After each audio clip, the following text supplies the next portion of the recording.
Okay, welcome to another WPLDN. Diane, Paul, thank you so much for joining me. Evening. Hi. Looks like we have gone live without a hitch this time. Yay! We've finally cracked it. Okay, thank you so much for all of you joining us. If you are watching on a live.bigorangeheart.org, then do feel free to get involved. Join us in the live chat in the hallway track. If you are watching us out on Twitter, Facebook, YouTube, Twitch, any of the spaces out there, then we are going to be monitoring for comments. We're going to be looking. We want to hear from you. Let's get involved. If you have any questions, if you have any feedback, if you have any thoughts, then we'd love to hear from you. Let me just pull up some slides. So we should have had a nice little woohoo. We're 12 years old video for us to play this evening. Unfortunately, the tech has failed us, so we've chucked it out on Twitter. So if you're out there on Twitter, there is a tweet from the @WPLDN account, which has a link to there's a YouTube video in there. Just giving a bit of a montage of faces, friends and colleagues from the years gone by. How on earth are we at 12 years of age? I don't know. I thought that we'd only just celebrated 10 years. What happened? Where did the last 2 years go?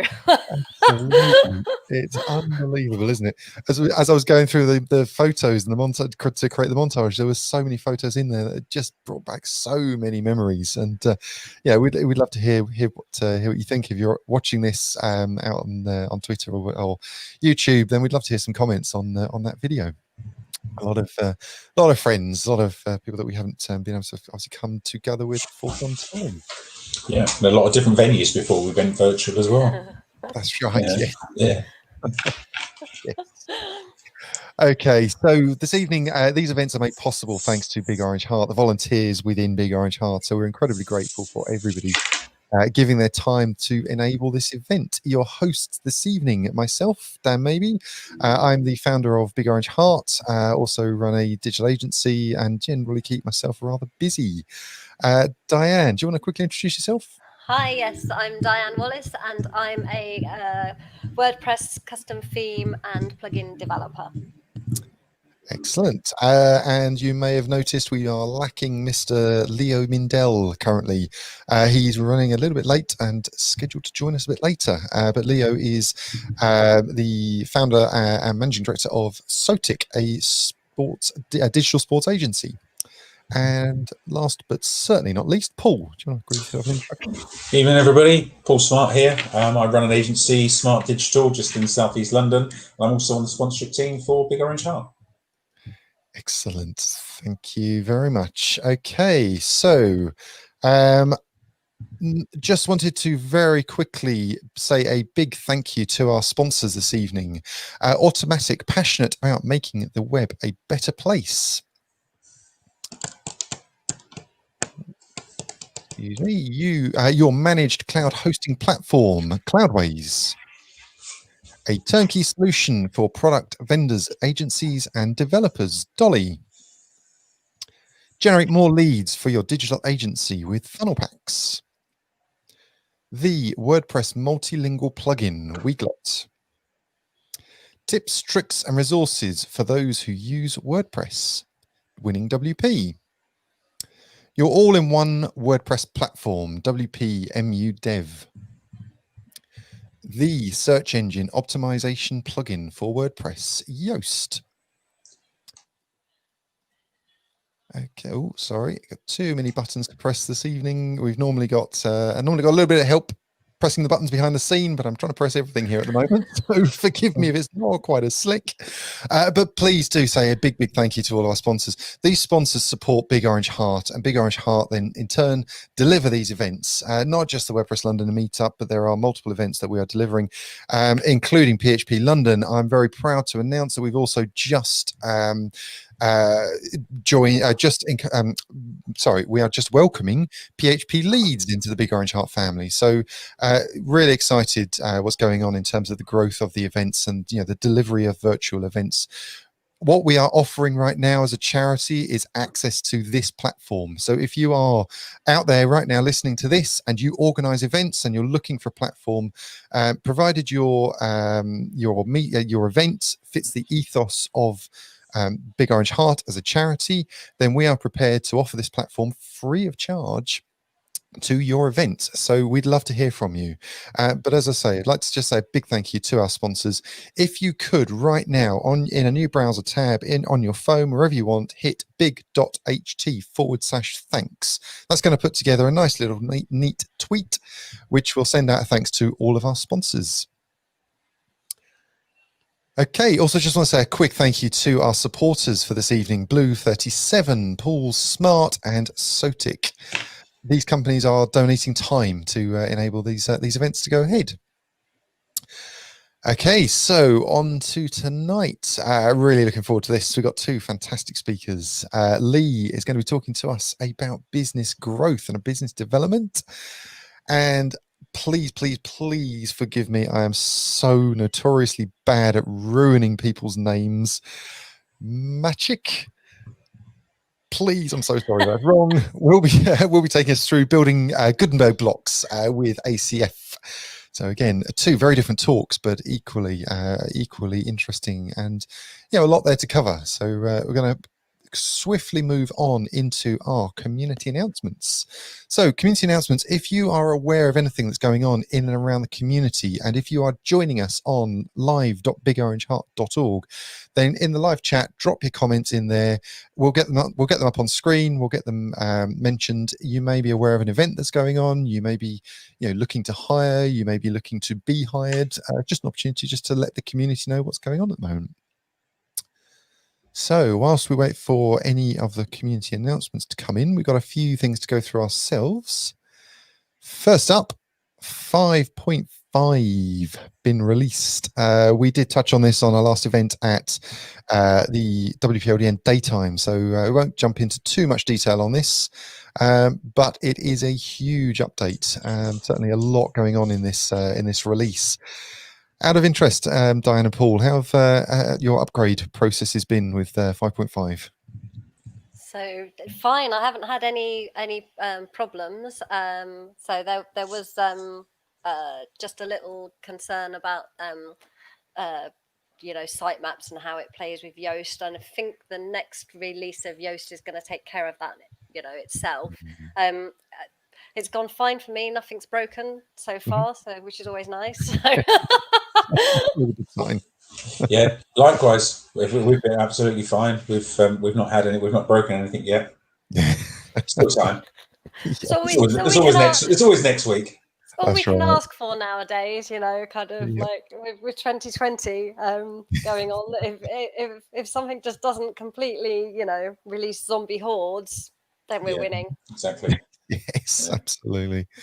I mean, as I say, this is a huge update, isn't it? I mean, there were three key areas. It was speed, search, and security. So obviously, speed with the lazy loading, search with the new XML sitemaps, and security with the auto updates for plugins, lots and themes. Sorry, uploaded being able to be updated via upload, a zip upload file, which is interesting.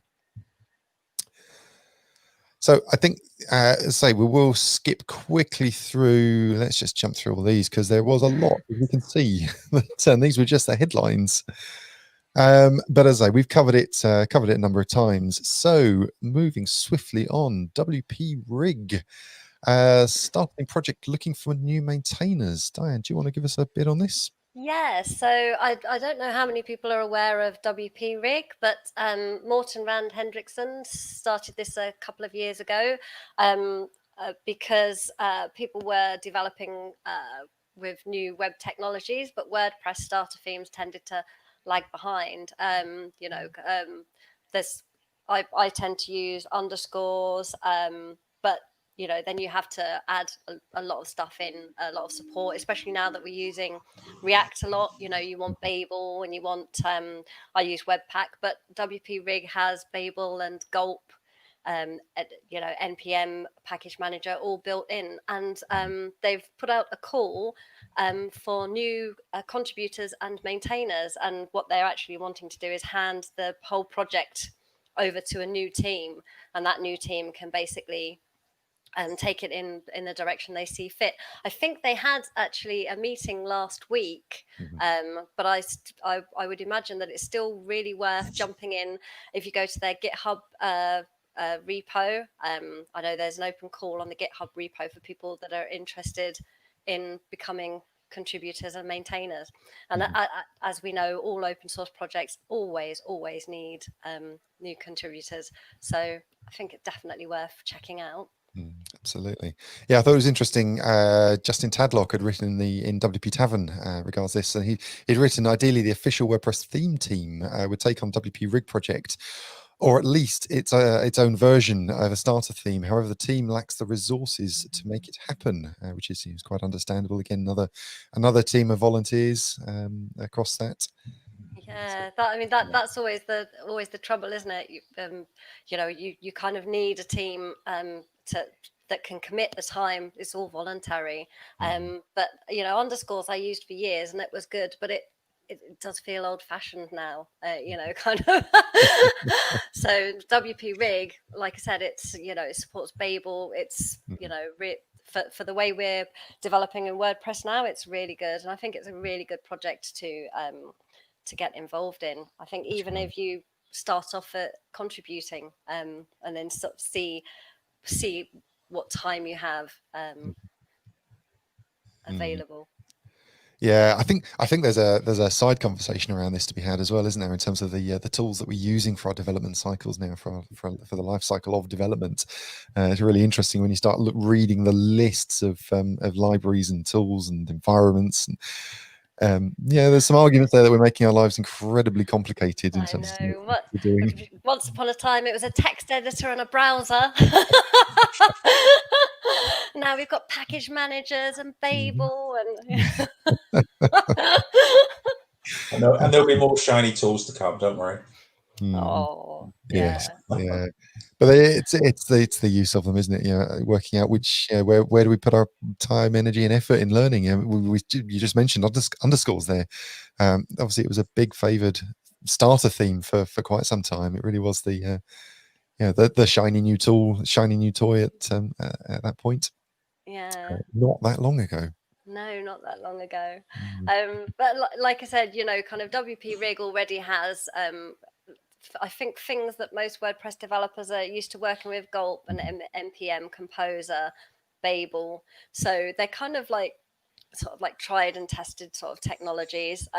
Obviously, everything can change with the new team. But I think, you know, this is how we do web development now. So, you know, kind of WordPress really does need, you know, kind of, you know, starter themes are just really helpful. So to have something that has everything built in already is really useful. That's right. Yes, absolutely. And this, just to be clear, this is this is looking for outright ownership of this project. Yes, this is in the case of just looking for new contributors. This is looking for new caretakers of the project. Yeah. Okay, so moving on, 5.6, a really interesting project here. There's a number of key features that we're looking at. Looking at delivering within 5.6. So we got native menu blocks within core. PHP 8 support. Obviously, we've got PHP 8 not far down the line now, and public beta of the full site editing. Which is going to be really interesting.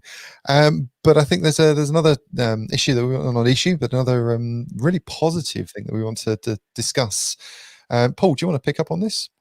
Yeah, the fact that it's an all-women release squad. I think that when I looked at the article, I think there's 46 women and possibly a few more coming on board as well. And I think it's fantastic to have an all-women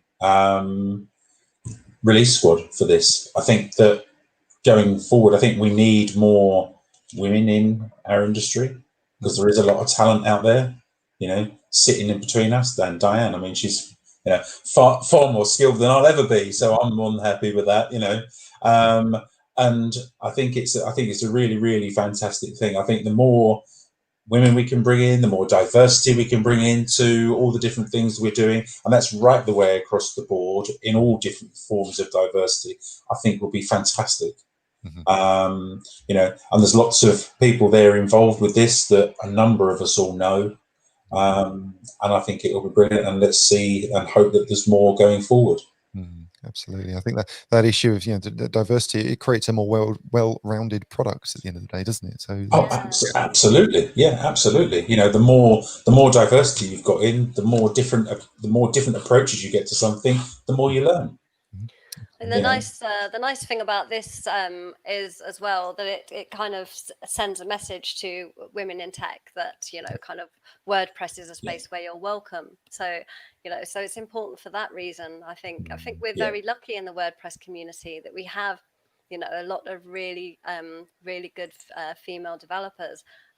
Obviously, the same as in any tech community. Women are, men far outnumber the women, but I think that's really starting to change. And I think things like this just sends a message to say, if you're in tech, then this community is a community where you can excel. Yeah. And I think as well, not only developers as well, we're starting to see some, and for a while now, there's been some really good women business owners as well within WordPress, which is also good as well. To see that as well, in addition to just the developers and stuff. So yeah, it was excellent. Yeah, this tweet that Josepha Hayden posted, I think it was back in November, if I'm right. This tweet was when she posted this tweet about her stretcher. My hope is that with a release squad comprised entirely of people who identify as women, Josepha went to go on to express and explain in her plan on make.wordpress.org. Yeah. I mean, you're right, Paul. There was a full squad. The full squad includes 46 women so far, but there are a couple of roles still undecided. So there's still opportunity. There. If you are listening right now and are interested in getting involved, then that's a great time to do so. Yeah, absolutely. Excellent. Okay, so moving on.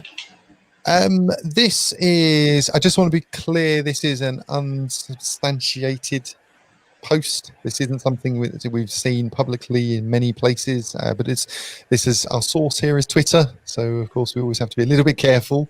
But it was posted. This is an image that was posted from the post status Slack, and it's Matt Mullenweg talking about the moving from Slack to matrix.org. For the WordPress team, the WordPress community, in terms of as a communication tool.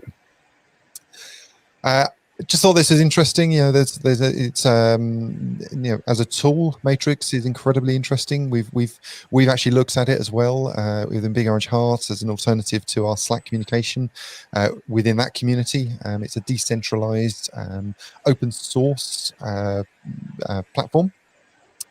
There was Automatic did make a strategic investment of almost $5 million into New Vector, now known as Element, which is the team behind matrix.org.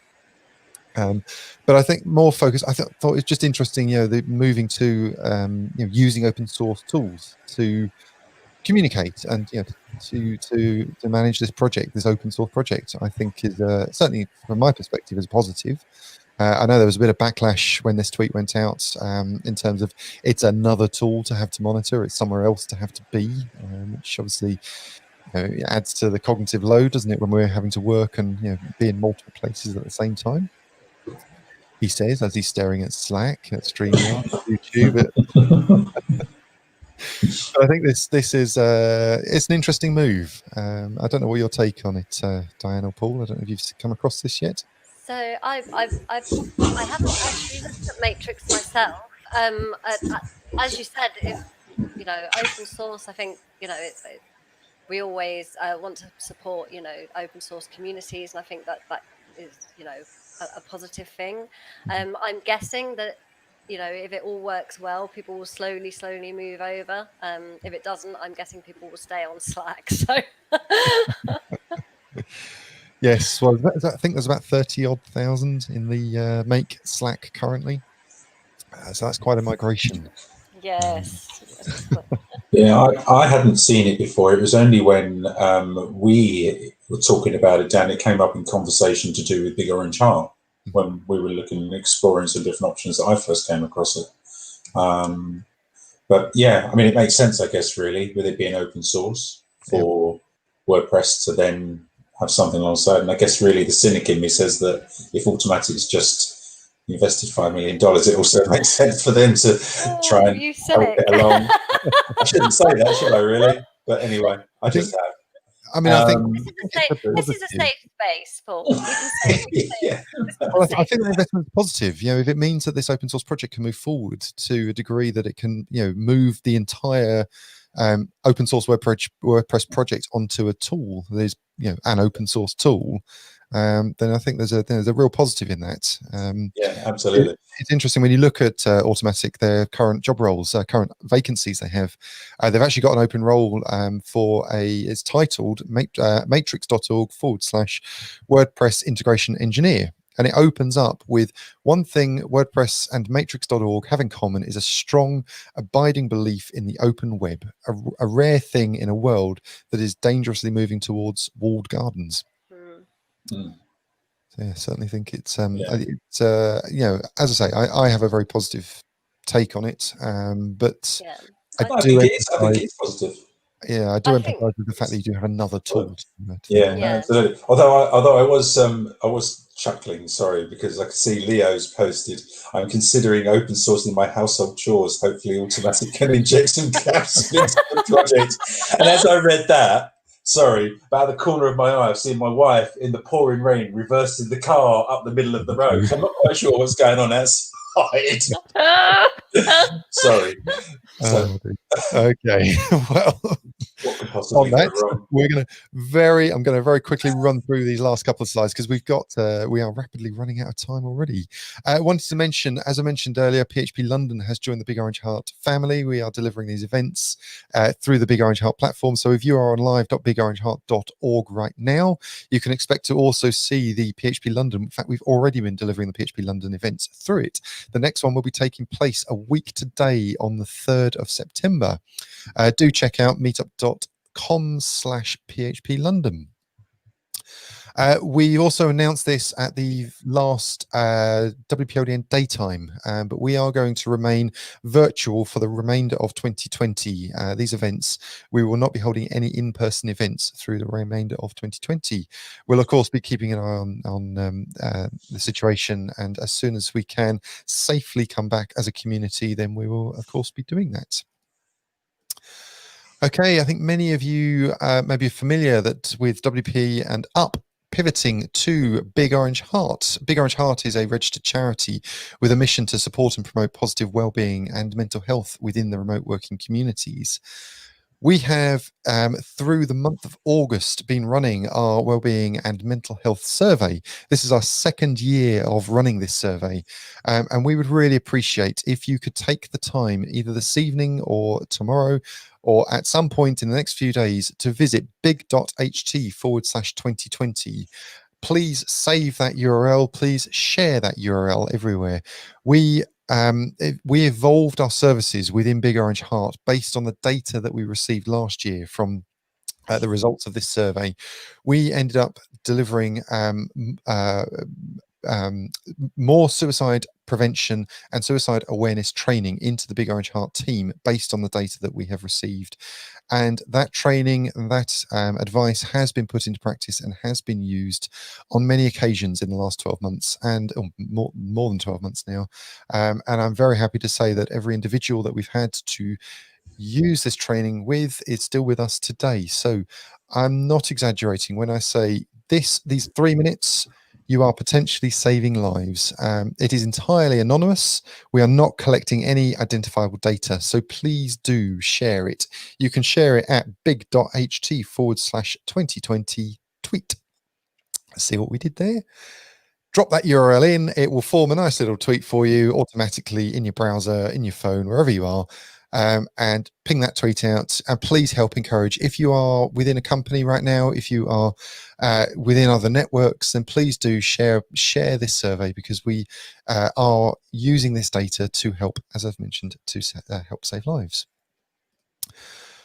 Okay, that's enough from us now. I am going to now, if I can press all the buttons at the right time, invite one Mr. Lee Jackson to the stage. Lee, welcome. This was me walking to the stage. Hey, how you doing? Are we going to give you a big hug on stage? And a cry and everything else that usually Stop happens. the elbows Elbows. now. Yeah. Although I would break the law for Dan. Just Yeah. Yeah, but which laws? So, Lee, really Moving appreciate your time.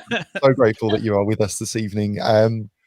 We're going to move fairly swiftly because I don't want to consume your time, because this subject is incredibly important tonight.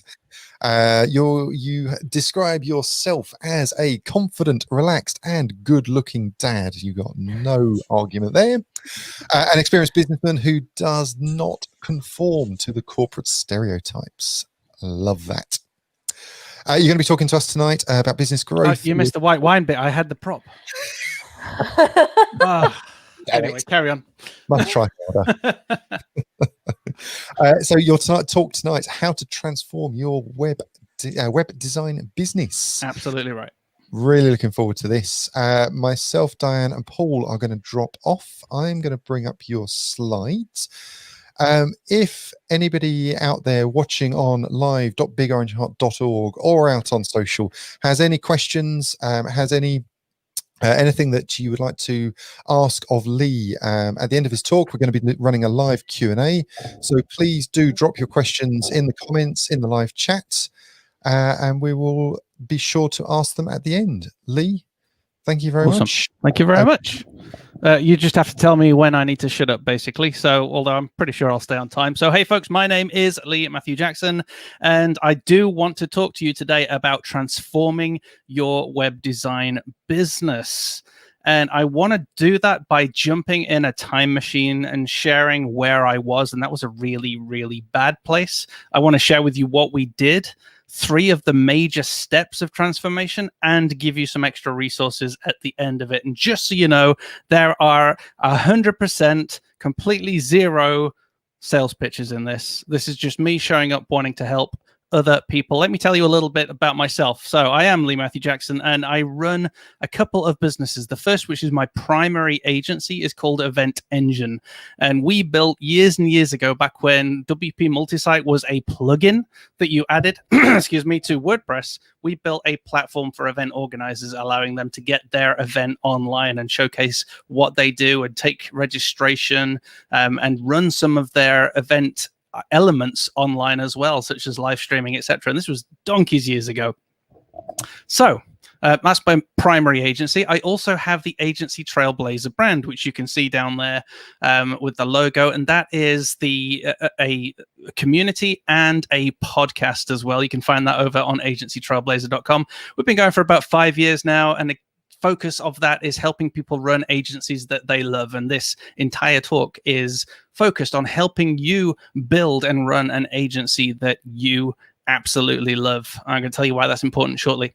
I also run the Agency Transformation Live event. That's every year. Dan was one of our speakers in 2019. So thank you, Dan. And we had to go fully digital, of which this GIF, which is irritating me in the corner of my eye over there, is me presenting day 1 of Agency Transformation Live 2020. And we've made the decision, very similar to what Dan has made the decision, to take next year's event fully digital as well, with a small physical meetup if we are legally allowed to do so.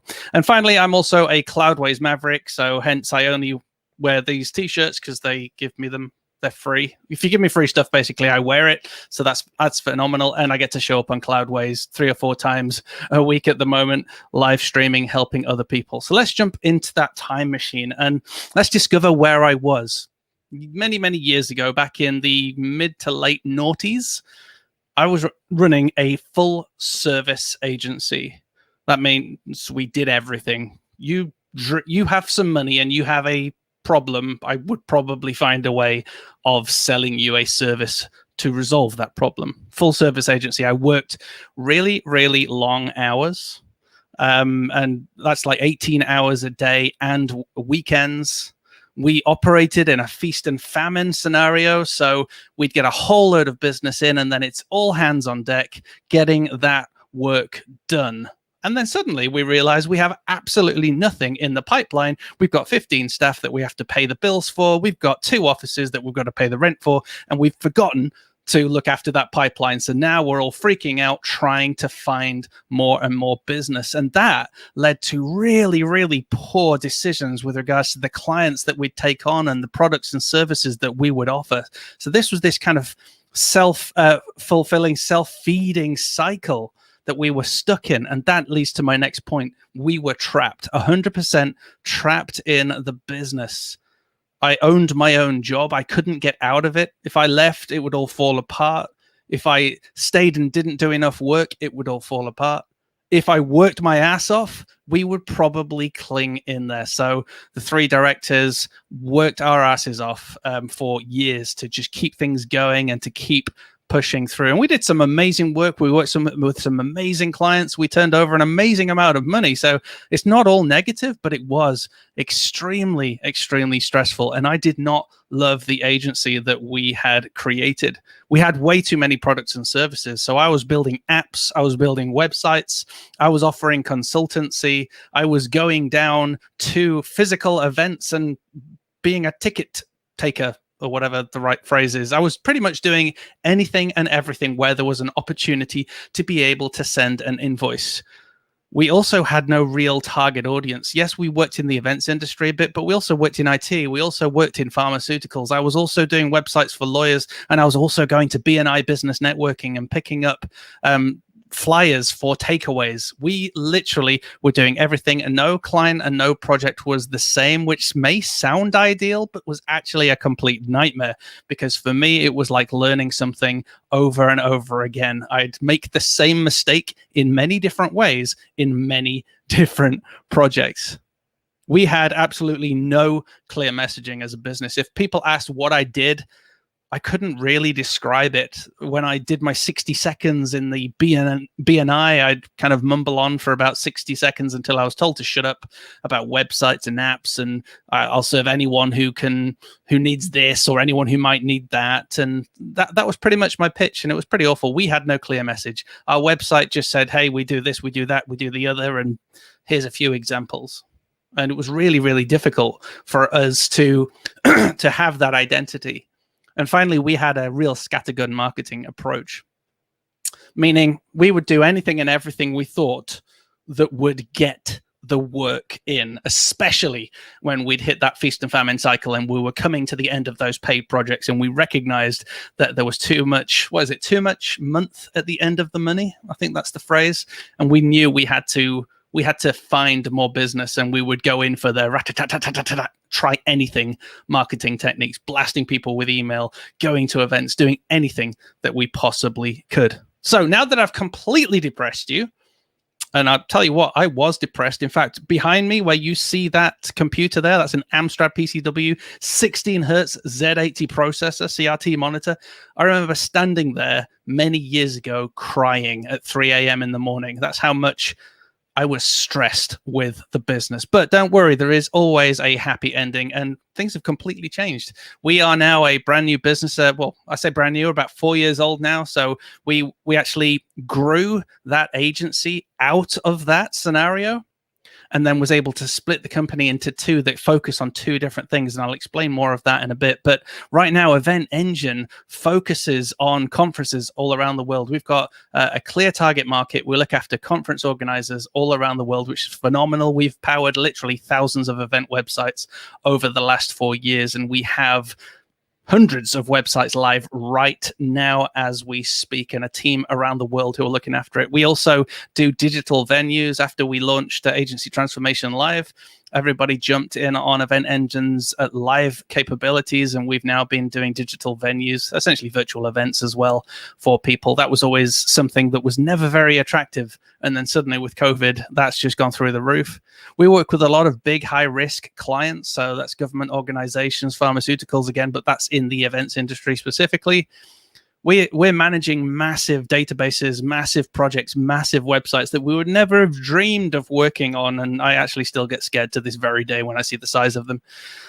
We're supporting sites, supporting clients all around the world. And we also provide business continuity, again, for some really big, important companies. And none of this is to show off. All of this is to say we've come a long way. And everything that we do here, we absolutely love. We are playing to our strengths. We have an awesome time. We love, love, love our agency, like freaking love it. We're family and we love what we do. And I want to share with you the process that we went on to love our agency again, to transform our business and make something that is incredibly awesome. Something that when COVID hit, we were able to continue, pivot, and grow. And I like to say pirouette instead of pivot, but anyway.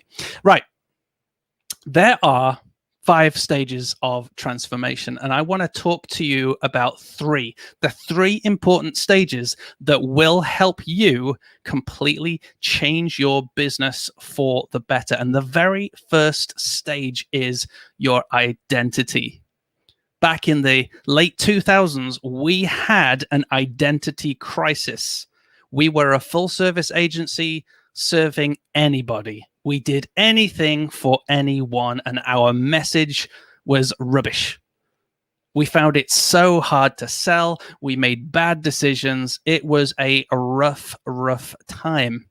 We recognized that we had an identity crisis. And what we would do at the end of those, during those feast and famine cycles, is we would do more of the same. And then one day, somebody said, the definition of insanity is doing the same thing over and over again and expecting different results. And I don't know if you've ever been stopped short by something somebody said, like you felt like a kick in the gut. That day, I don't know who said it, I don't know who shared it, but thank you to whoever did. That absolutely kicked me in the gut.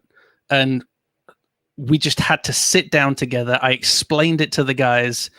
And we were all a bit emotional already, just remembering the whole scenario. We were just like, man, this sucks. We are doing the same thing over and over again. We're repeating the cycle. We think that if we just work harder, if we just do a little bit more, this next project, it's going to change. And it's not. It never did.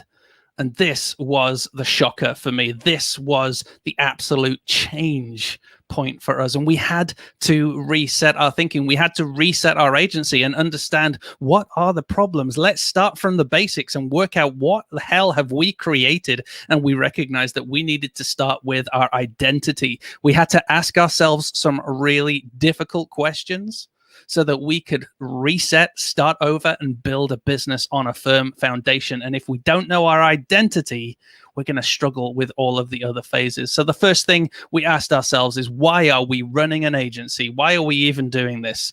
And frankly, at the time, it was predominantly because we needed to pay the bills. That was it. Next question is, what were our strengths? What did we love doing? Who do we serve? What are the problems of the people that we're serving?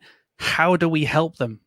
I'm going to share with you some of those answers to help you look at your own business and maybe answer those questions for yourselves. So why were we running our agency? We didn't know. We actually thought it was just to make money because we needed to pay the bills. But what we decided to do was to tell each other stories.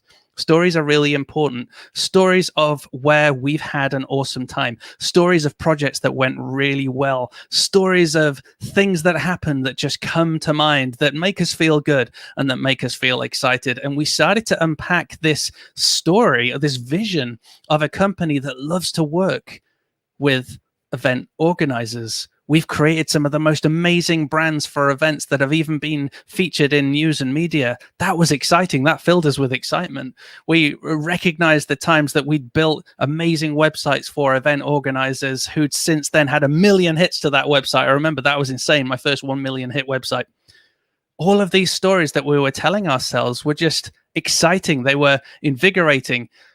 And we started to recognize that actually we might have a bit of a niche here. We might have an industry and some services here that we really enjoy and we're pretty damn good at. And that's where we started to discover our strengths and who we served. From those stories, we started to sense our why, our strengths, and who, most importantly, who it was that we served. And we decided at that point that we were going to stick our stake in the ground and we were going to serve the events industry. And we were going to stop doing 3, 4, 5, 6, 7, 8, 7 different services. We were going to do 2 services. We were going to do design, that's branding for the event to make that event look freaking amazing.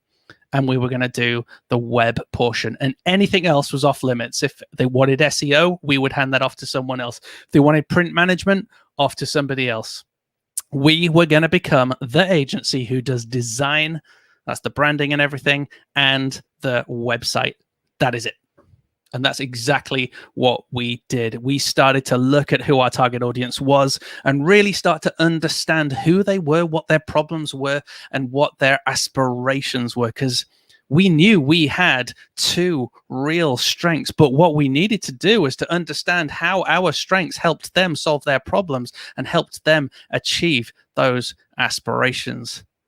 And during that process, during looking at existing clients and having conversations and trying to attract new clients in the events industry, we really started to whittle that down and understand that we actually really resonate the most with PCOs, that's professional conference organizers.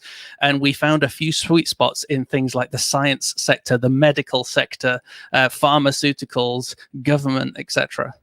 And we started to build our business for event organizers, building brands that did what they needed to do, attracted the people that they needed, building websites and helping them sell tickets to get that footfall that they needed at their conferences. I'll tell you what, it was an incredible journey from not knowing who we served and from offering everything and not really understanding our marketing message or anything. By going through just these few questions within a matter of days, we were already excited by the business that we had ahead of us. We had a business behind us of successes and failures and stress and many, many hours. But ahead of us, because we were starting to unpack that identity from the stories and the experiences and the passions that we were unpacking, between us all, we started to see an exciting future. So I would say to yourself, if you are there, if you're having that identity crisis, I would encourage you to take a screenshot of these questions. I will share a resource right at the very end as well. It's the Agency Transformation Checklist. It is completely free. You can go and get that and see where you might be on the scale. But if you think you are struggling with your identity as a business, I would encourage you, ask yourself these questions. You see, once you do the identity part, then your value, which is the next stage, becomes apparent. If we don't do identity and we start to try and price ourselves and we start to approach other people and clients and we try and evolve our messaging without understanding our identity, then we don't really understand our worth or our value. We started to realize that from the identity that we had, from the experiences and the strengths that we were working from for the people that we were going to be working for, we recognized that we are a freaking awesome team. We are awesome at what we do. We solve expensive problems. We help people achieve their dreams. That's a pretty awesome one. We recognized all of those years of experience. And because we have built a unique identity, we recognize that we weren't just a regular old agency and that we had worth because we had a mission. That's why identity is the most important stage, and I would say is probably the only stage that any agency needs to start with, and everything else will come naturally. By understanding your identity, who you serve, the problems you solve, the aspirations, the dreams that you deliver, you're going to recognize your value. You are going to become a person of influence, a person of value for an audience that need what it is you can do and what it is that you can deliver. Our prices quadrupled the moment we recognized what we were doing, who we were serving, those problems that we were solving. And we recognized that we could help a few professional conference organizers at a higher value and help them to achieve some huge dreams. And we could therefore build an agency that would also serve us, that would allow us to pay the salaries of all our employees and ourselves instead of skipping salaries, that would allow us to work 8-hour days instead of 18-hour days, that would allow us to take holidays and allow us to have weekends off. And that all stemmed from our identity, which helped us to build and recognize our value. And as we start to recognize our value, that in itself helps us to understand our messaging. That's to build our platform. Let's just go back a couple of slides to identity. We were an agency that had no identity. We didn't know who we served. We did everything for anybody. And we built this picture through the stories that we told, through the experiences that we'd had. And we recognized that we were an agency who could service the events industry with some very specific services. And we could service those people who had some very specific problems. And I feel like I'm quoting Taken right now. If you know that film, it's a flipping brilliant film. We recognized our identity. From that, we started to understand the value, and that value built our confidence, and that gave us the confidence to show up, to start to build our platform, to stick our stake in the ground and say, hey, we are Event Engine. We look after event organizers. No, scrap that. We look after conference organizers. No, scrap that. Let's niche further. We look after professional conference organizers in the public sector. We help you deliver conferences online. We help you get footfall at your event. We help you develop amazing brands that attract amazing speakers, amazing sponsors, amazing investors, and amazing attendees. This started to get exciting, and this became the platform for us. We now knew where we needed to show up. We knew how we needed to show up. We knew exactly what we needed to talk about, and of course, what marketing activities we needed to engage with. By going back to our identity, by starting with that and getting a true picture of who we were and buying into that, we automatically started to understand that value. Didn't need a course for that, although I should probably make one. Once you understand your value, your identity, you begin to understand your value, and that helps you to create your messaging and to build that platform. So what did we do? We started to show up. We knew where we needed to show up because we now knew who it was we were serving, what problems they had, what aspirations they had, and we knew where they went. We knew the magazines instantly. There's a whole range of magazines. There's an online magazine, but there's also a range of physical print magazines. We also knew of several events that we needed to go and be at. At first, we didn't have the budget to exhibit there, so we would just physically show up as a ticket holder and build relationships, etc.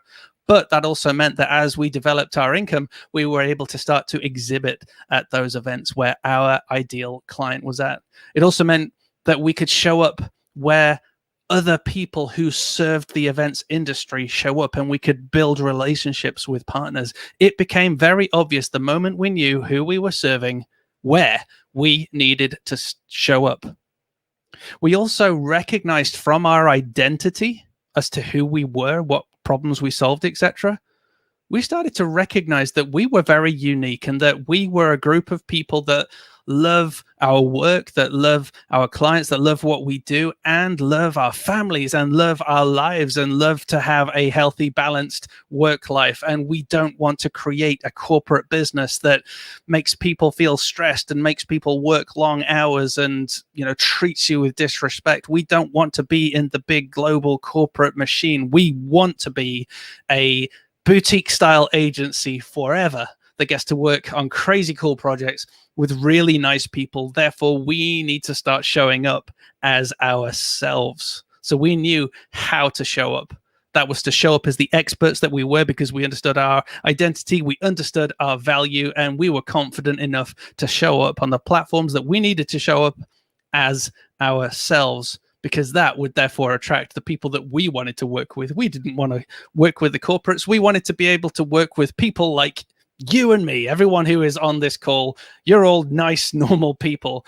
You're not the corporate machine. You're not, well, hopefully you're not working in a big London tower with a suit and briefcase or whatever that is, and constantly stressing out about your TPS report.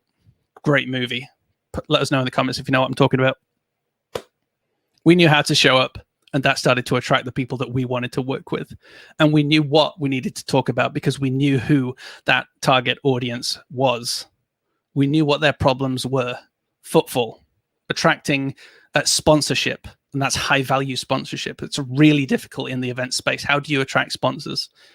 How do you get more people at your event?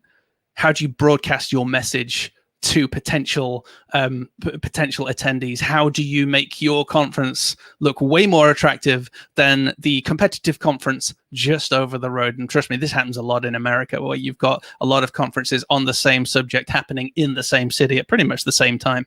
Just like when 2 movies came out in 1999. Again, in the comments, do you know what they are? 2 films came out exactly the same topic. No, Google it. We knew, therefore, and finally, we knew those marketing activities that we needed to engage with. Because we knew our identity, we understood our value, we could build our platform. So there are some next steps that you can engage with. And I would encourage you to unpack your identity. Take a look at your business. Take a look at your website, take a look at your messaging, take a look at your clients, take a look at your team if you have one. And ask yourself, do I know my identity? Do I understand the identity of this business? Can I answer this question? Why am I running this agency? Why are we, if you are a team, running this agency? Do you know what your strengths are? Do you know who you serve? That can be your niche. It can be a client avatar type of person, etc. Do you know what problems you're solving for those people that you serve? What aspirations, what dreams you are helping them to achieve? And do you know exactly what you're doing to help them? What are those services that you offer to help those people? So I would encourage you, unpack your identity. And many of you may already have a good peg on what your identity is.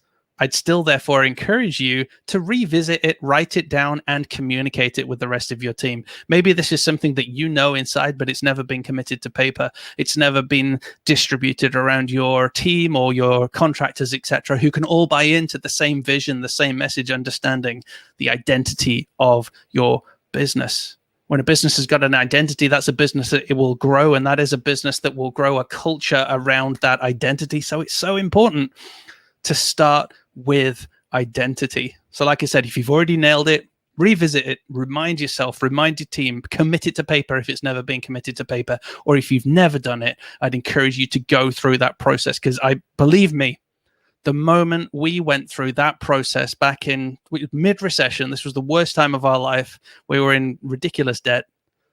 When we went through that reset roadmap, those points, those questions, everything started to change. The decisions that we made as a business were completely different within 48 hours. It was incredible. We changed to a business that works with event organizers all around the world, that has got a name for itself in the events industry, that is trusted in the events industry, that affords us a life where we can take holidays, where we can have a good work-life balance, all because we started with identity. And all the other stages, which you can learn and you can do courses on, and all of those are important. But all of the other stages of transformation happen naturally because you started there. And sorry if I'm laboring identity, it's kind of the main point. Next, recognize your worth, recognize your value. Based on that identity that you have written down, remind yourself of these. It's kind of like talking positive to yourself, but remind yourself of your value, and then start to look at the prices you are charging for the people that you are serving, and make some decisions about what you do, who you serve, who you want to work with, and the sorts of prices you should be charging to not only help those people, so to help a few people really well at a price that's going to help you run a business that again looks after you. This is an agency that you want to love. This is a business that you want to love, with a team that work for you, who love their job, who love who they serve, etc. So I would encourage you, from your identity, look at your value and start to talk yourself up. You have experience. You are freaking awesome at what you do. You have had years of experience. You have done X and Y and Z projects, and they were freaking awesome. And you are someone of worth. You are someone of value. Your clients believe in you, and it is about time you show up finally with your platform. And skipped ahead there. And with all of that, start to build your message, start to build your platform. And that can look as simple as looking at where you show up on social media, maybe events online that you could be attending. We're in COVID at the moment, so I understand you can't physically attend events, but what events can you start showing up? What print media can you start investing in? All of those sorts of things. If you understand your identity and you've not really started to understand your value, I would recommend you write that identity down and then really work on your value, bigging yourself up and trying to understand who it is that you want to serve, the type of clients you want to serve, and the sorts of prices you should be going for. And then once you have that, the identity and the people that you're serving and your value, then look at that platform and say, where can I show up to attract those sorts of people? Like I said, we were showing up in industry rags for the events industry. We were showing up at events for event organizers. Yes, there really are events for event organizers, which sounds pretty damn cool. Show up based on your identity, knowing your value, knowing your message, because you know who it is that you serve. So I am coming into land. We're pretty much ready for questions. However, like I said, there are 2 more stages. The next stage is your output. I've not got slides on this, but as you start to grow, once you understand your identity, your value, your platform, that platform, the messaging, all of that sort of stuff will start to net you the clients that you want, and you will start to grow. Therefore, you need to improve on your output. You want to get better at your processes. You want to be able to deliver quality, because that quality is going to get you more and more referrals. And then the next and final stage of transformation is future. And that's looking at how can you grow this? How can you scale this, etc. So you can find out more information over on agencytrailblazer.com, literally right up at the very top here. You can download a free checklist. That's a checklist to help you understand where you feel you may be on the agency transformation roadmap. Those are 5 steps. And I would encourage you to dedicate the next 90 days to one of those steps.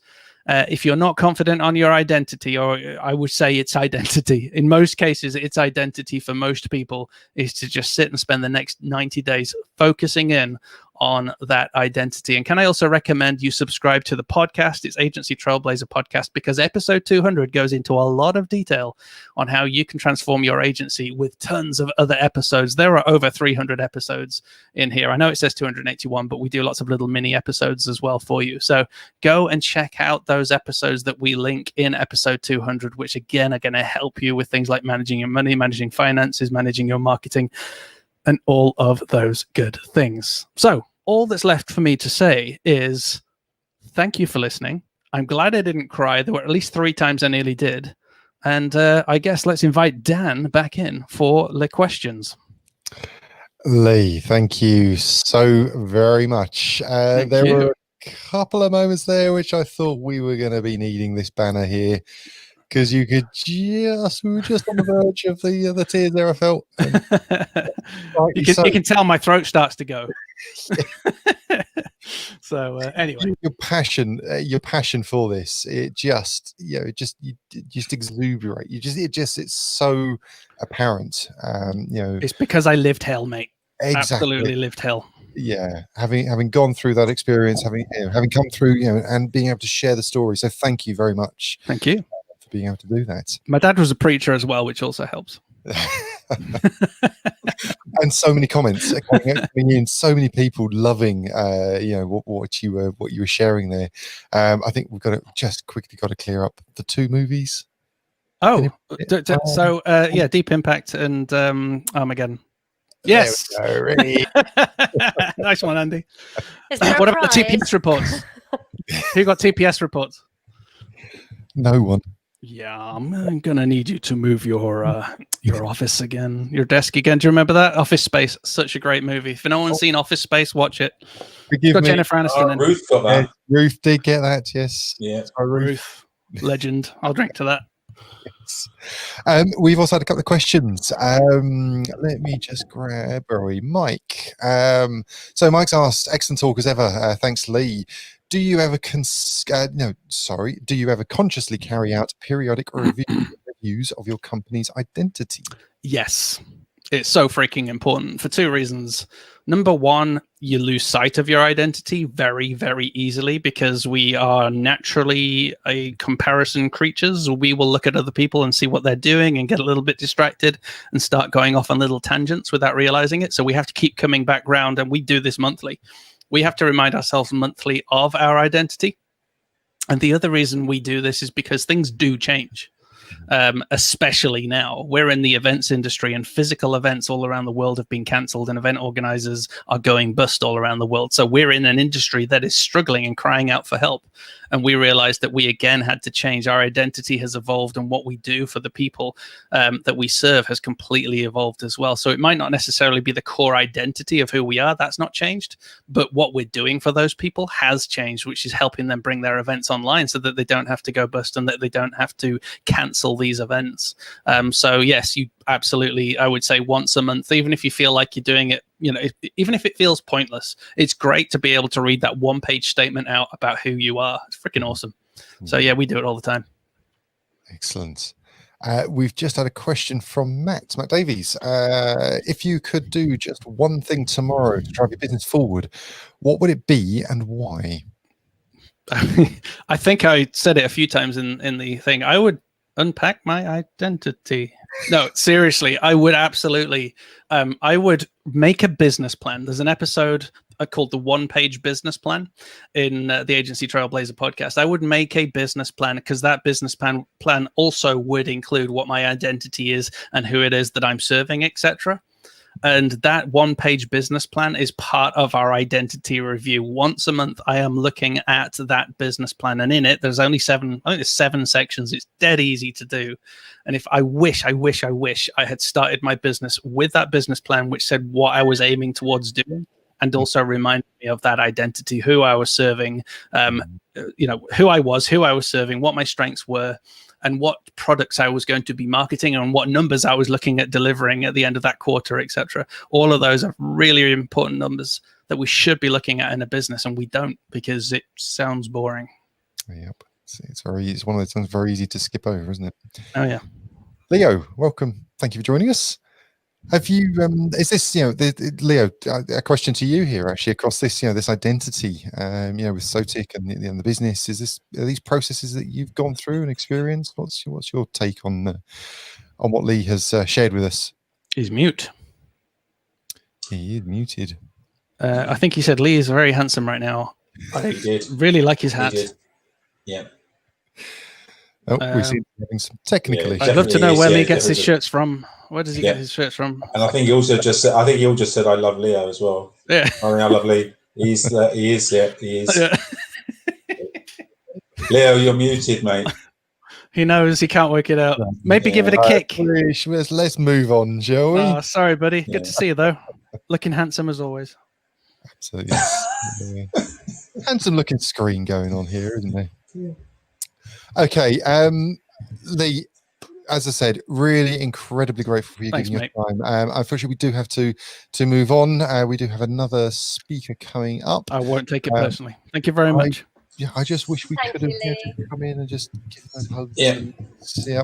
Good old squeeze. And a little butt pinch for Paul. There you go, Paul. Oh, thank you. I felt that as well, actually. See you later, guys. Lee, thank you so much. See you later. Bye. Cheers, mate. See you. Okay, I am now going to invite so sorry, Maciek. So it was very close. Really good job. For anybody that's joined us at any point over the last 12 years in WPLD, and they realise how terrible I am at pronouncing names, and it just seems to be names, and it's so bad. I apologize. Thank you so much for joining us this evening. I appreciate you. Obviously, a little bit later, you are not in the UK, are you? No. Currently, I'm in Poland, but to be honest, I would really like to go to London. So I hope that next time we'll meet in person. Absolutely, yes, definitely. That would be nice. It would. It would be very nice. Okay, so Marsha, you are going to be talking to us. Well, sorry. First off, you are a WordPress developer within the WPMU dev team. Yes, that's true. That's true. I'm also a Timber developer and a bit of a WordPress core contributor. So most stuff I do is related to development. Excellent. And tonight you're going to be talking to us about creating Gutenberg blocks using the ACF Advanced Custom Fields plugin. Exactly, and that's all because I was always a bit lazy about learning React, so I was trying to find a method to still to use Gutenberg blocks without this hard part. Shall we go with efficient as opposed to lazy? No, it was lazy. Let's be honest, it was lazy. Yeah. I think there's lots of developers I know though that are going to be very keen on this talk, because quite a few people I know really didn't want to learn React. Yes, I'm not going to mention any names. Yeah. To be honest, I was never a big fan of JavaScript, and when Matt said learn JavaScript deeply, it was oops, not good. It's not good. I really made some poor choices during my career, but what can I do? That's right. We can find alternative solutions. Exactly. Okay, Maciej, I'm going to pull up your slides now. We are all going to drop off, and we're going to hand the virtual stage over to you. If you are out on the live.bigorangeheart.org website in the live chats, then again, do drop your questions. As always, we will make sure we get them up on screen. If you are watching on Twitter, Facebook, YouTube, or anywhere out in the social sphere, again, do drop your comments. We will be trying to scour through and making sure we can get those up on screen at the end of the talk. So for now, thank you very much, and the stage is yours. See you later. Thank you. Okay, hi everyone. Like Dan said, I will be talking a bit about how to create Gutenberg blocks using advanced custom fields blocks.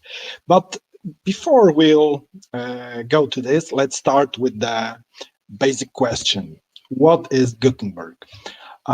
Probably most of you at this point already had a chance at least to try Gutenberg, and probably some of you just tried it and said it's not my favorite editor. I will stick with and put the name of either any page builder or classic editor in this place. But to be on the same side, Gutenberg is this new editor that replaced the tiny MCA, and it totally changed the way we can create content, because before Gutenberg, we just had one big text area where we put all of our stuff. Thanks to Gutenberg, we can divide all the content into separate blocks, and we can create blocks that will have a special meaning. Like we can have a separate block for a header, we can have for an image, and it's also very flexible because we can move those blocks around. We can change the order of them. We can put a block in the block, so we can do really everything with this.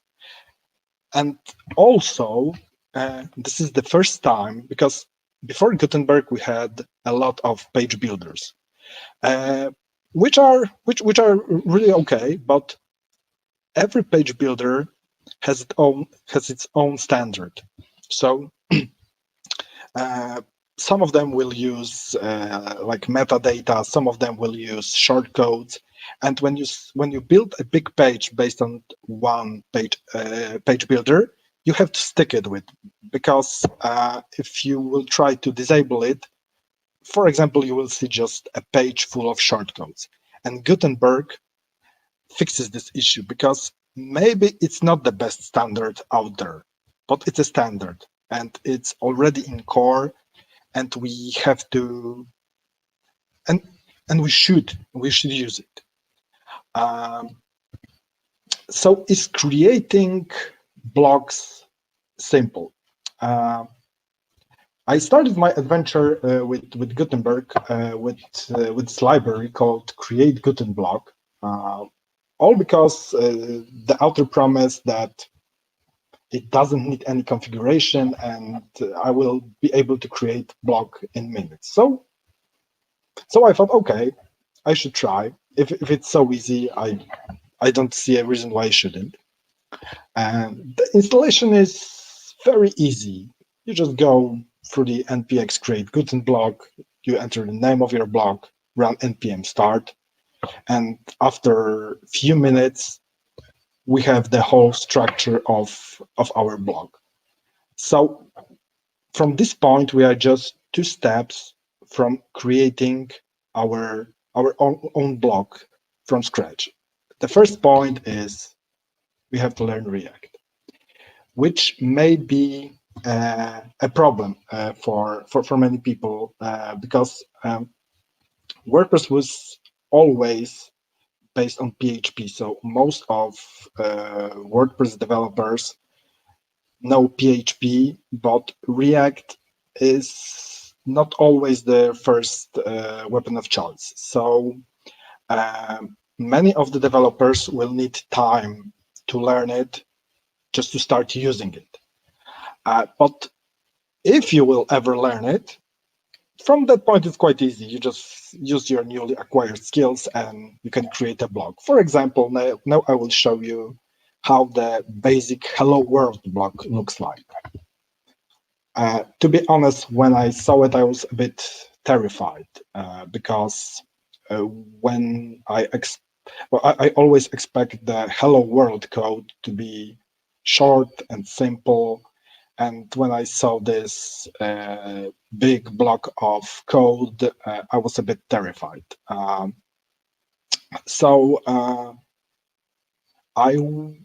At this point, I knew that to React won't be my favorite thing to learn.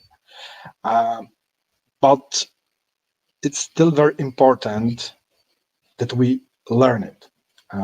Because this is the only way we can use the Gutenberg's full potential. Also, if you knew React, you don't have to be dependent on any third-party plugins or libraries because you just can take a look at the documentation and start building whatever you want and in any way you want. So in any way, at some point, every WordPress developer should learn it. But on the other hand, it's not so necessary because for many years I worked at many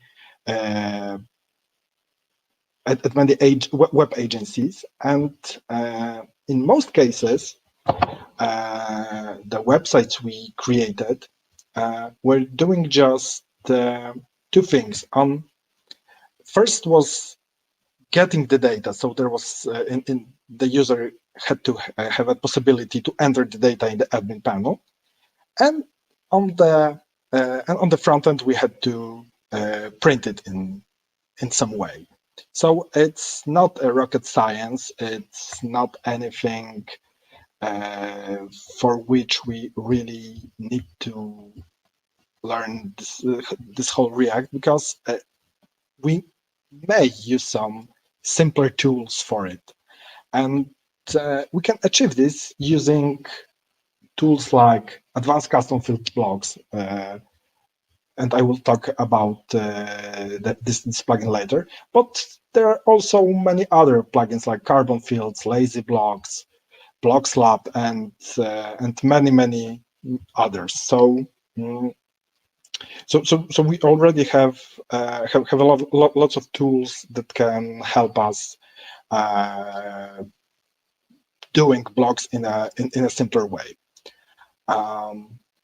So now let's talk about what we can achieve in advanced custom fields blogs. So first of all, if you ever used advanced custom fields, using ACF blocks is almost the same. You just have a form, but it's in the block. So this is the main difference between like the normal ACF and the ACF blocks. The thing that I think is one of the most important and great things in ACF blocks is this real-time preview, because before this we had to save the preview of the post and take a look how it is working on the front end. And with Gutenberg, we can just preview each blog at any time without leaving the admin panel. And to be honest, this feature for me is a real game changer, because I remember that for clients with whose we work with Gutenberg, we saw that they were asking less questions because they weren't afraid to try to enter some data to see what will happen. Before this, when we were using some other methods like flexible content, also with advanced custom fields, but there wasn't this preview option, and many clients were just afraid of clicking this button preview because they were afraid they will destroy something, that some data will be lost. So, and because all of it, using Gutenberg for many clients just make the clients happy. It's just the easier way to create content. Of course, there are some limitations of ACF blogs and also any other plugin. First of all, Gutenberg is really cool in terms of UI. We can have this. We can use this sidebar. We can use all those pop-ups, those menus, and also the writing and editing is so native. You just enter. You just start typing, and it shows at the place when you are editing. It's really cool. And with ACF, there are limitations. It is still a form that you are filling with data, and after a second, it will show in the preview. So it's not the same experience. Also, each third-party plugin will always be a bit behind because Gutenberg is evolving very swiftly, and I thought that at some point it will start slowing down, but I see it's getting developed much faster every day, because at the beginning Gutenberg was just a content editor, and at this point it is going to be a page builder. I think that in next version we will have a chance to see this full site editing in beta version. So yes, Gutenberg is growing. It's really growing, and every plugin that is using Gutenberg will always be a bit behind, and some features will be missing. For example, now the biggest thing that is missing for me is the lack of block transformation. We have the inner blocks, we have patterns, and so on, but we can't transform one block into another. I hope that Elliot will change it at some point. And the last thing, remember that ACF Blocks is a paid plugin, and So if you want to use it, you just have to pay some money. But to be honest, I think it's really worth to spend a few dollars, because this is really one of the I think one of the best plugins for creating Gutenberg blocks in an easier way. Okay, so now I will show you how to create a block using ACF. So this is what we are going to achieve: a list of some travel destinations with price, some short description. So first of all, we have to register a block type. We do it using this action called ACF init, and we just connect a function to this action. Next, we have to enter some data like name, title, description, render callback. Render callback is the function that will render the block itself. Category, icon, and keywords. If you ever played a bit with Gutenberg, these are the same options that Gutenberg uses to register the blocks. Also, there are many more of them. You can read them in the official documentation of ACF right here. The next step is to create this callback. There are especially two interesting parameters here. First is the block, because in the block parameter, Gutenberg keeps some data as block ID and similar stuff. But the East preview is one of the most amazing features, because we can separate. We can create two separate views based on the fact, are we currently in the admin panel or are we on the front page. This is very useful, especially that in some cases you will like to have a bit different user experience for the user. And this is the code itself. If you ever used advanced custom fields, you probably recognize the function, the field, or there is also get field. And this is like using ACF in any other situation. So if you ever used ACF, you will feel just like nothing changed.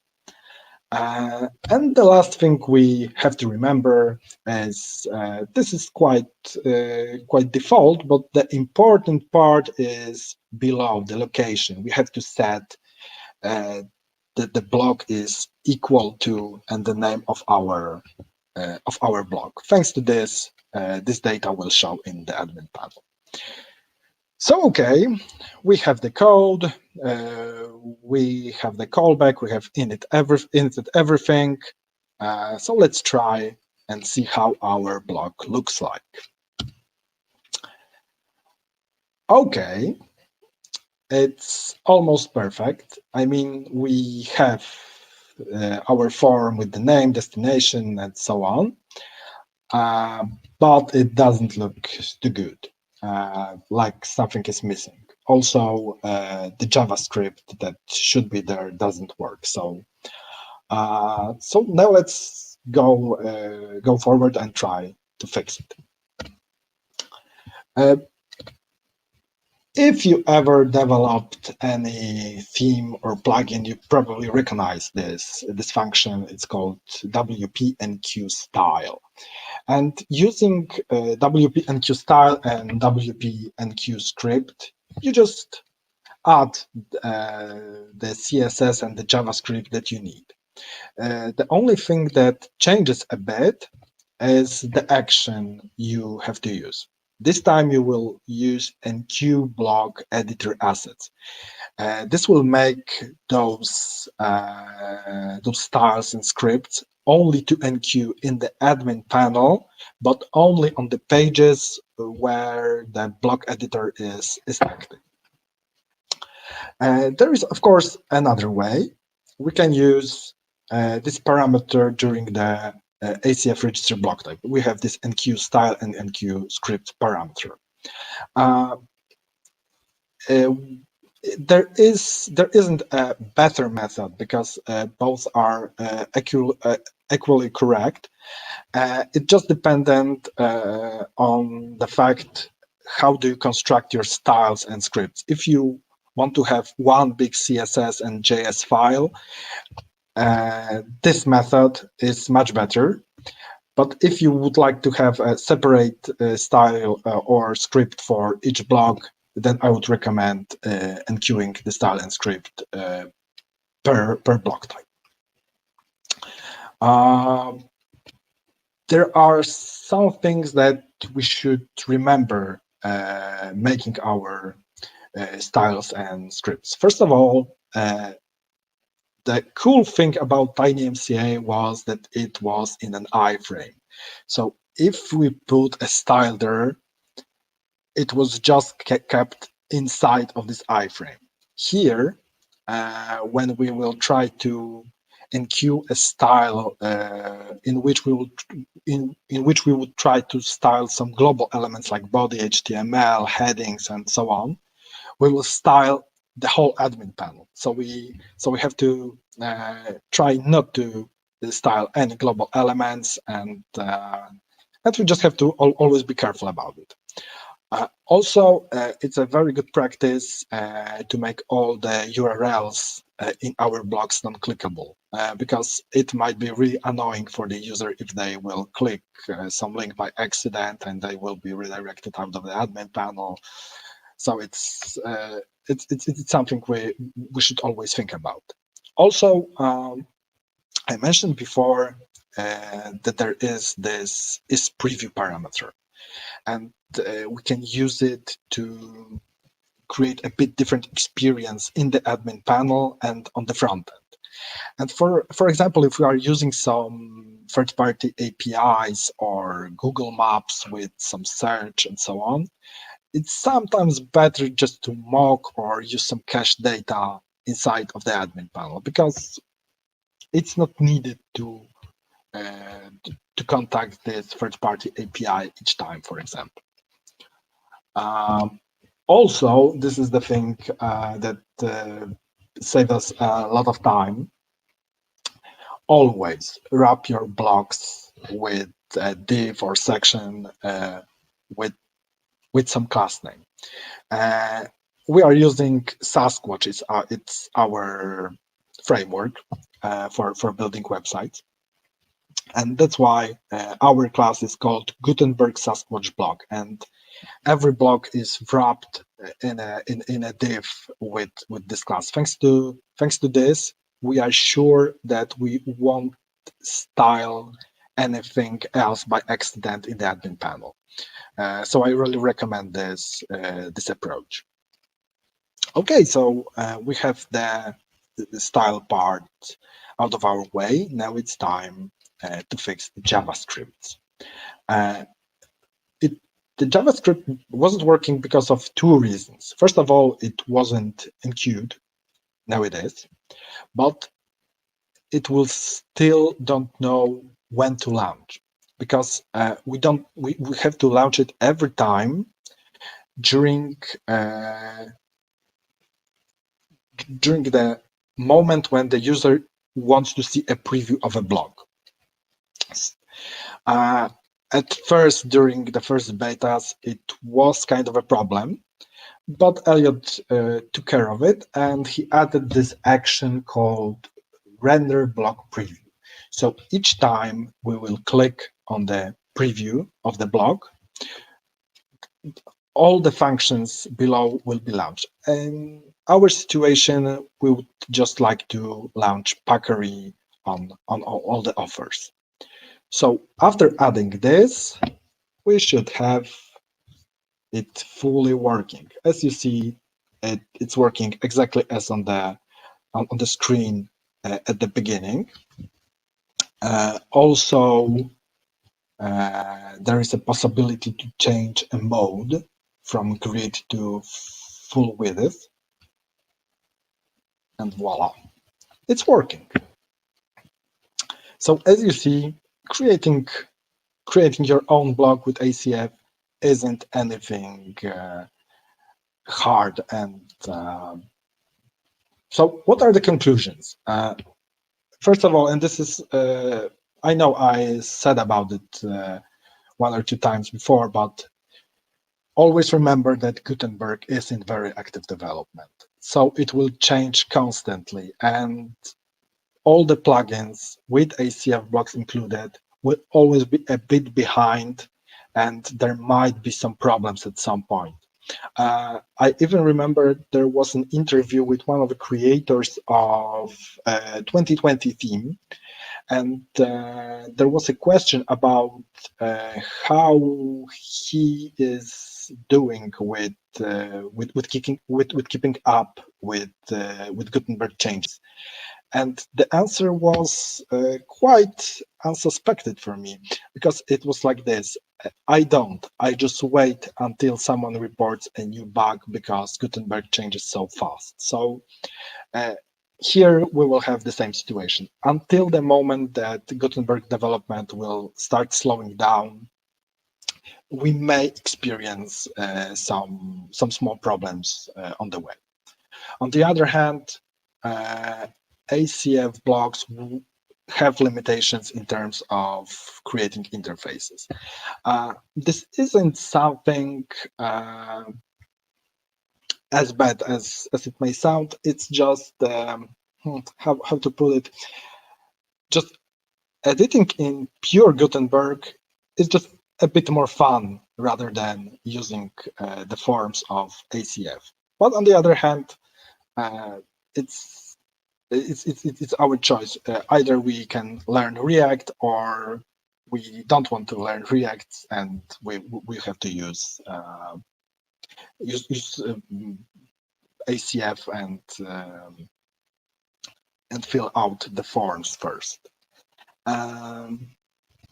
But there is one more thing, because during the presentation, especially at the beginning, I showed you that there is a bit of code that you have to repeat every time. All this new block registering and so on. It's to be honest, I never liked this part. It was a bit boring for me, and I decided to make it a bit easier.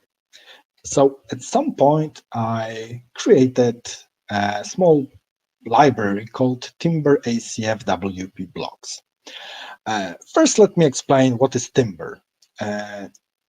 If Timber is an implementation of Twig for WordPress. Twig is a template engine based on Symfony, which makes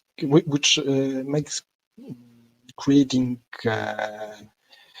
themes much easier. Mostly because we have to separate all the logic from the part from the all HTML and so on. So it's much easier, it's much clearer, and when you get used to it, you will see how faster the development becomes. So using Timber, I create something like this. This is an example block.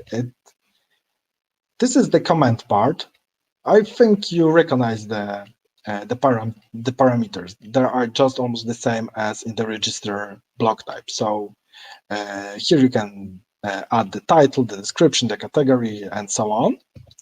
And this is the block itself. So using this fields dot, and here goes the field name, you will just get the data. And this is all you need to create a new block. So no more using ACF in it. It's all based on these commands.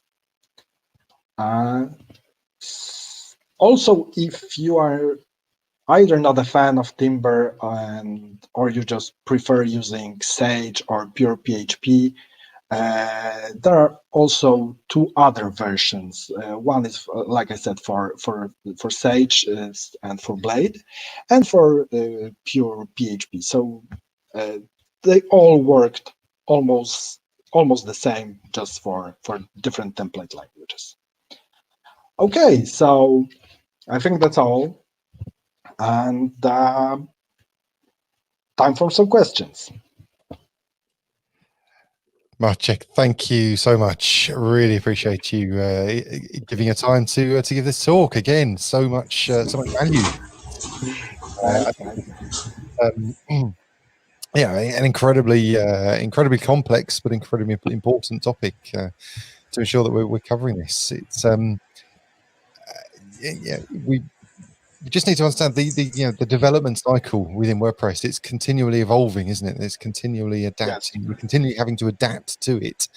I thought you raised a really interesting point, in relation to developing something specifically related to Gutenberg, and obviously the challenges that can present.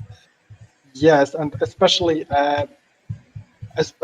before the Gutenberg was released into core, everyone was so panicking about how the WordPress world will look after Gutenberg, how it would change, and there were many questions. But I think that still no one thought that it will go this way to become a full page editor. So it's so constantly changing.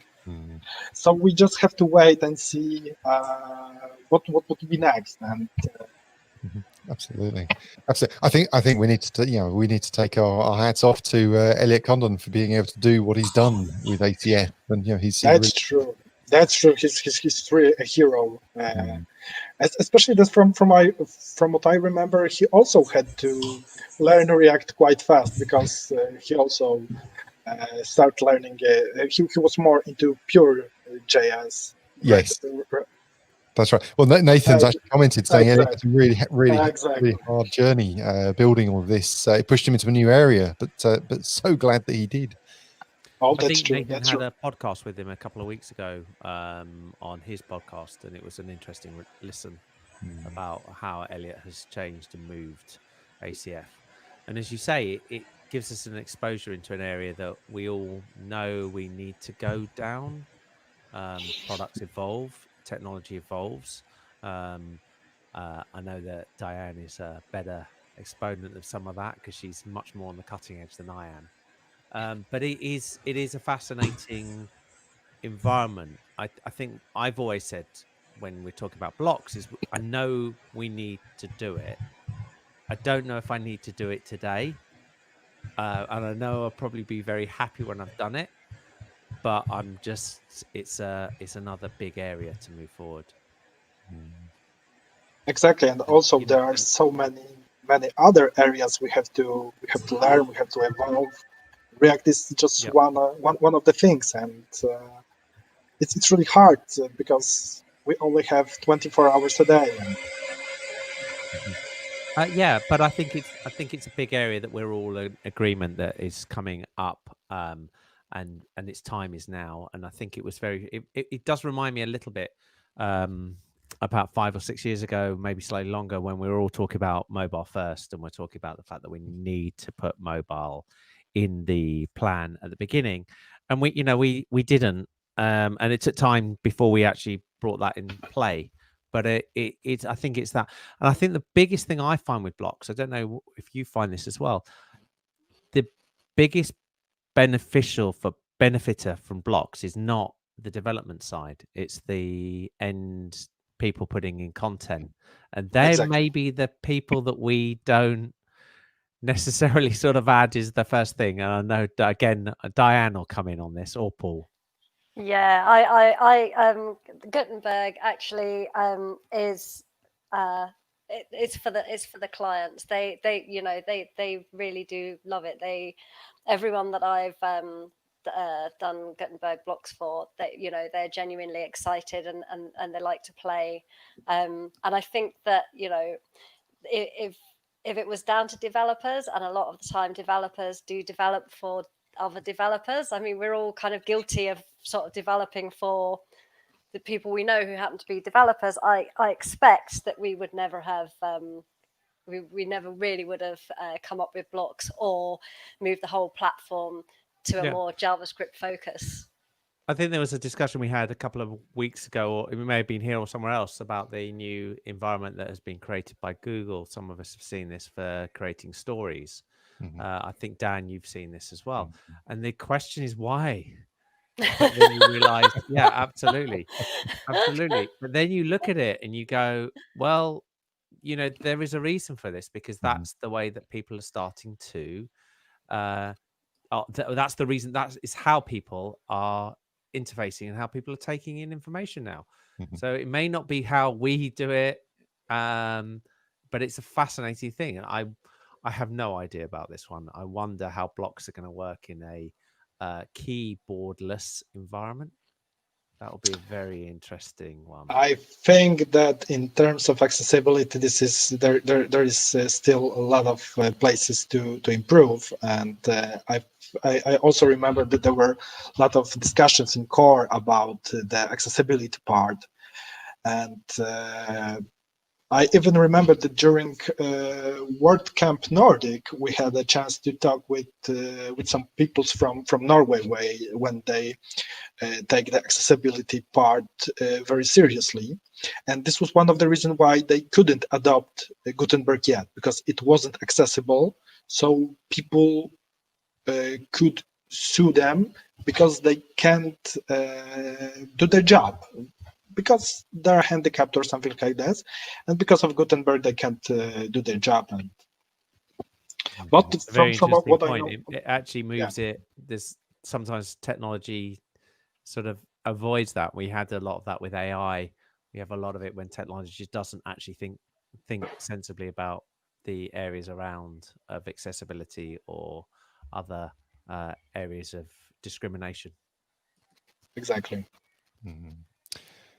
We've had a, I mean, it's less of a question, but you know, yes, ACF can be a nightmare when you have lots of fields and groups, etc. But harder to manage when of course data processing can be affected. You know, how do we manage this? What, you know, we're continually throwing things on things.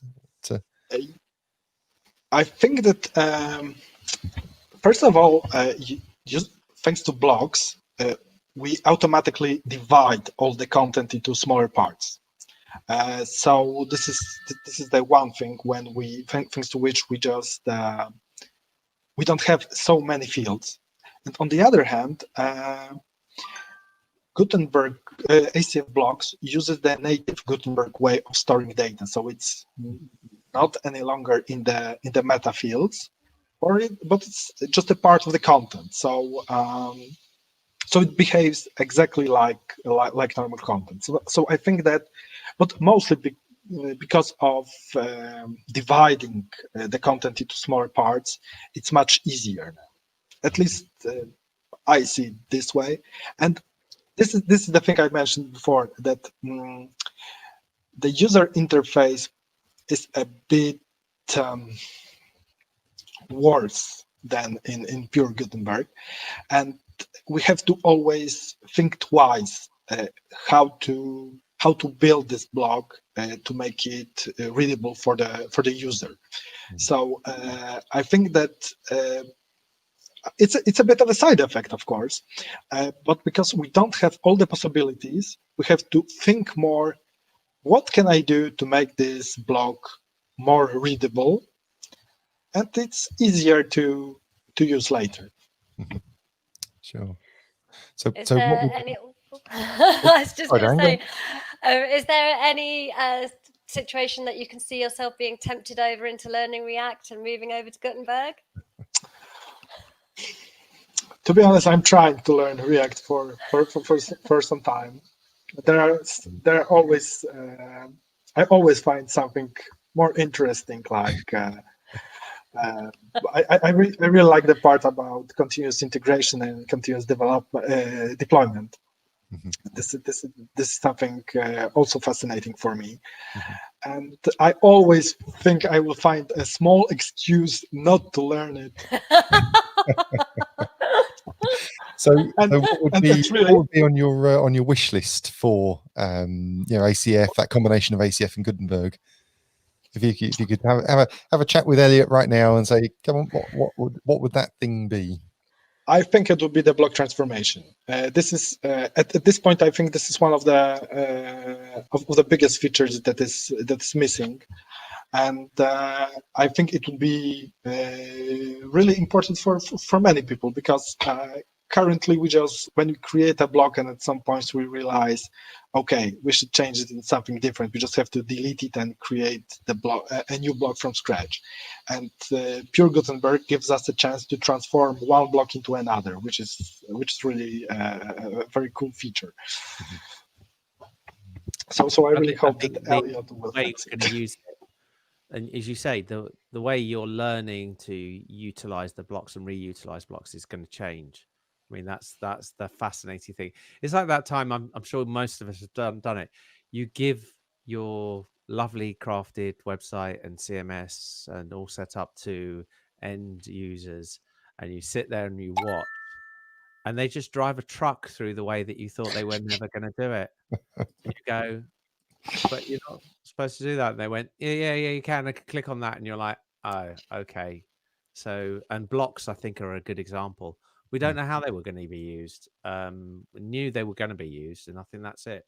As you say, an ACF is adapting to it. Do you see the end of a non-block website coming up, as in sites with the one that will only be blocks, and we won't be using anything that isn't blocks? I think that in a way, many agencies are already doing this, because even if we don't have full site editing, I saw that many agencies just put header, the content, and footer, and the content is just constructed out of the blocks, and that's all. Yeah. So in a way, some companies are already doing it. Yep. And I think it's a really good idea, because it's easy to do, and especially if you create your own blocks and they have full control over them, why not? Mm-hmm. That's right. I think Nathan's picked up an interesting issue here. Blocks are currently superb for linear content with paragraphs and images, but the future is so much brighter. But this is just the starting. It's just starting to emerge on the horizon. So it is. We are very much in these early days of this, aren't we? In terms of the development and in terms of the use and how we continue to deliver blocks and deliver content and manage content through this new edit. I think if you think about it, even a simple form, we used to publish things in books, and we used to publish things in, as a big journal or a book or something, and that was the only way you would ingest something, and the only way you could handle things were in books. And now we went to pages when we went to websites and everything, and suddenly you're breaking it even to a finer granular level. You're going to find, I guess, that it'll be interesting to see if things like Google start returning just blocks. I don't know.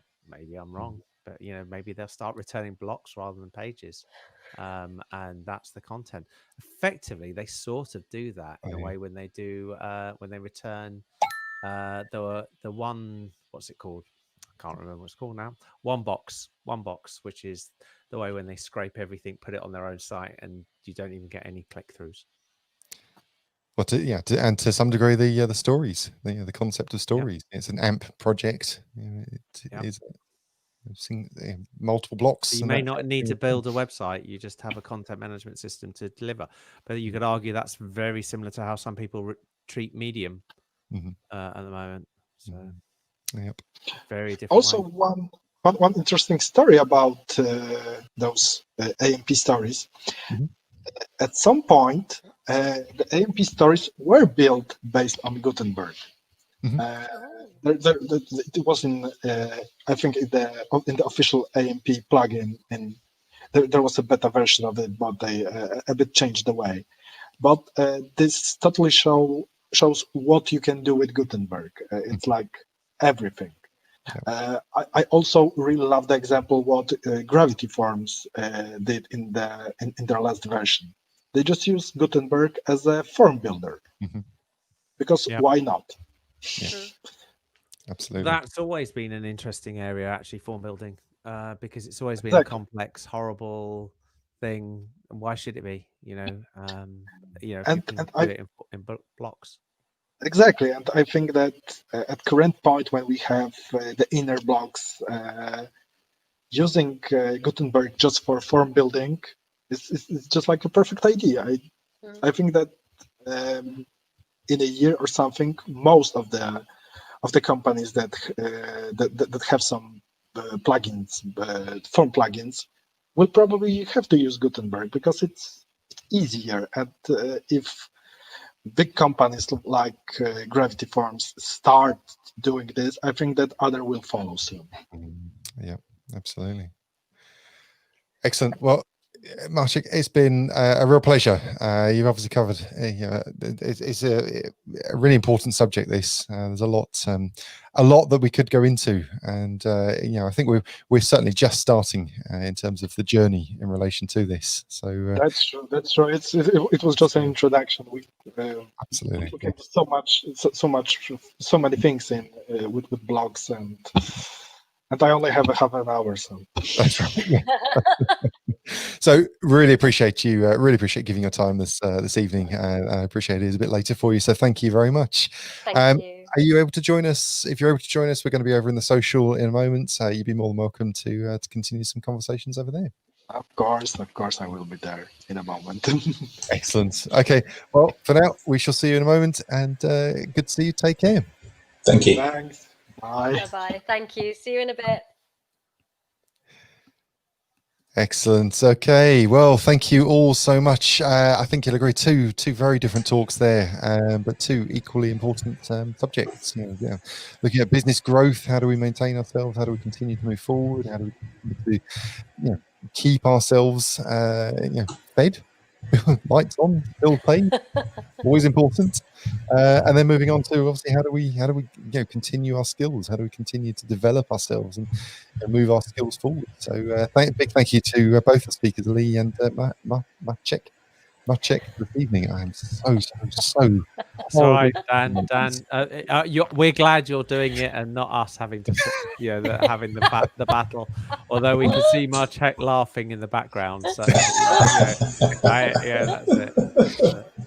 Oh, it is terrible. I don't know why, just with names. But thank you both. I really appreciate that.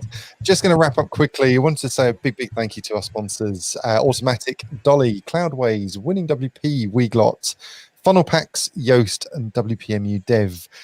Please do visit big.ht/thanks to send a tweet out to thank all of our sponsors in one go.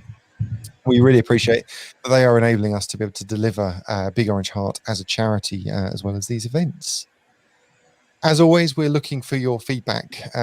Obviously, we're continually adapting and evolving. Mind you, having said that, we've had a couple of months now where we've had the same platform without any changes, without any new signings. I noticed you went live without me perfectly. So that's it. Apart from you couldn't press a few buttons. But next so month, there you go. we're doing it all in blocks. We are in blocks. We are in blocks. We can move ourselves, and we now can move ourselves around. We in blocks. can now do that. Yes. So we'll leave Paul at the bottom. But if there's any consolation, Leo, you should have seen the sweat on Dan's brow because you weren't there. Behind the scenes, just before we started, he was like, Leo. Yeah. I could see it. I could see it when I was on the A40 coming out of town. I think Leo did it on purpose just to remind us how essential he is. Well, I do make myself it's a bit more challenging what I'm doing. So I'm looking at you. I'm doing all of this through a teleprompter, which basically means everything is in mirror. If you've ever tried to manage StreamYard and then do it in mirror, You just add to the challenges. It is hard. It is hard. It's I know how absolutely hard agree. it is from watching Paul try to pass the bottle that time. Yes. Oh, that was Yeah. that was good. Yeah. This is an It is. in-joke. This is an in-joke that It is. a few people will get, and as demonstrated by Paul, but many won't get that, but quite a few will. Well, I will people. you. I will share the footage on Twitter after this so that you can all see. So And apart speaking from of that, shared on Twitter, so we have shared, as I say at the start of this, there was a video that we put together, which was just a bit of a collection of, some photos across the decades. Decades?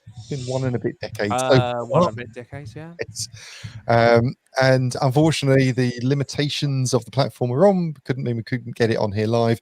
But do visit the WPLDN Twitter, so twitter.com/WPLDN. And there's a tweet on there where we've linked to the YouTube video of that video. Of course, the way that time is speeding up now, it could very well be decades now. We'll next month it'll be it's the 20th anniversary. We'll all be going, how did that happen? And speaking of which, next month we are into September. WPLDN daytime, 10th of September. It's a little bit scary where the time is going. But we've got a fantastic speaker. Really looking forward to inviting Jan Koch to come and join us. Going to be talking about virtual events and how he's scaled his WP summits into more than 10,000 registrants. So really looking forward to that. If you are listening to this and you deliver virtual events, then this is one not to be missed. 10th of September from 1 p.m. BST. And the next evening, our next WPLDN evening event will take place on the 24th of September. So last Thursday of the month. If you've enjoyed this evening, if you've enjoyed the talks, then we would love to have you join us for either the daytime or the evening event. We're going to head over to live.bigorangeheart.org/social. If you are in live.bigorangeheart.org, then you can head over. There's a social link at the top of the screen. You can spin up a table. You can join others on an existing table. Don't feel that you have to sit in one big group. We can move about. We can have our own conversations, smaller breakout discussions if we want. There's a couple of things I just really would appreciate if you could help us by either taking part, donate 3 minutes of your time to big.ht/2020, or if you could share big.ht/2020 tweet. This is the wellbeing survey that we have launched into the remote working community.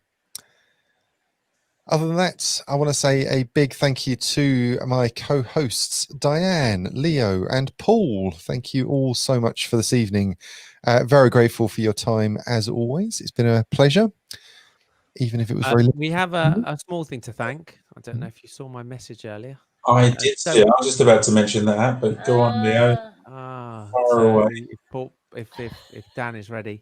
Oh, Approximately 20 years ago, in fact, I think it's even longer than that. I have a T-shirt upstairs that I got for called Midnight Madness when I downloaded IE4 on the first day that IE4 came out. It took about somewhere over 10 hours to download it on ISDN. That's how long it took to celebrate the then cutting edge IE4. And the great news for all of us is that it's being finally put to sleep. No more IE. And anybody who has to build a website, that is good news. We have to get the party poppers out for that. Absolutely. Long overdue. Absolutely. How many times you got? But it doesn't work in IE6. It's like, what do you want me to tell you? There's a happy note to end on. It is. I think it is. I think following on from the conversations we had earlier, just technology moves on. Doesn't mean to say it was bad at the time. No. It's just that we have to move on, and there's different ways and different things to do. And in fact, this platform itself would not work. Does not work on IE because of the way that the voice communication between browsers does not exist in IE. Yes, absolutely. So another just a good example. You'd never be able to hear Diane's laugh if we stayed on IE. And that would be such a shame. Absolutely. On that note, good night, IE, and good night. IE. From Good night, everyone. Good night. Take care, all. Thank you. Bye bye.